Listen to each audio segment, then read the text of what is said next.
kugira ngo ubashe kumva neza ubu buzima bukakaye bw'uyu musore. Ubundi byagenze gute?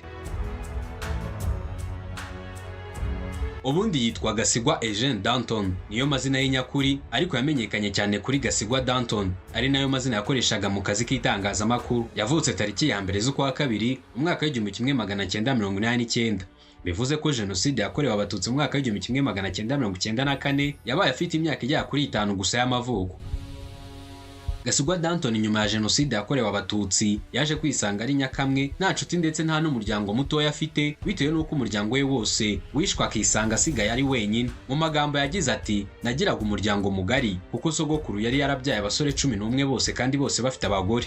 Danton Gasigwa yaje kugira amahirwe atoragurwa n'umusirikare witwaga Safari wabarizwaga mu ngabo z'inkotanyi, aramutwara muri icyo gihe cya Jenoside. Ariko ubwo yamutwaraga urugamba rwo kubohora igihugu rutarangiye, ariko kubera ubutwari bw'inkotanyi yaramugumanye no mu bihe babaga bajya kurwana mu bindi bice. Nyuma yaho gato Safari yaje kumwambukana umupaka, amujyana mu gihugu cy'abaturanyi cyo mu Bugande, amujyana mu muryango we maze aramubasigira ngo bamurere. Ubwo yageraga mu gihugu cy'Ubugande bamwise akazina ka Butare. Nubwo Safari yamujyanye mu muryango ariko ntibyaje kuba byiza, kuko yari umwana wagombaga kwitabwaho akajyanwa mu mashuri, ariko ibyo byose ntibyaje kuba. Ahubwo akigerayo bahise bamujyana kumukoresha ubucakara, maze Gasigwa yisanga mu bucakara bwo kuragira inka ari umwana mutoya cyane.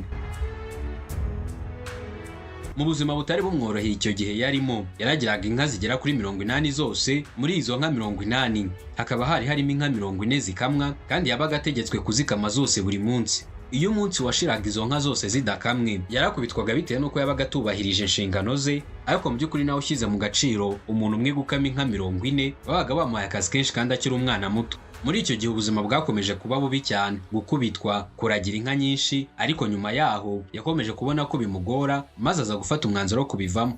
Nyuma yigiriye inama yo kubeshya umugore w'urwo rugo yabagamo, maze amwiba amafaranga ayakoresha nk'itiki imugarura mu gihugu cy'u Rwanda. Akigera mu Rwanda yarukiye mu karere ka Nyagatare, maze ahura n'umupasiteri witwaga Seki. Agihura n'uwo mupasiteri yari yizeye ko agiye kumufasha akamurera, akamujyana ku ishuri nk'abandi bana, ariko birangira nawe ashatse kumugira umushumba w'ihene.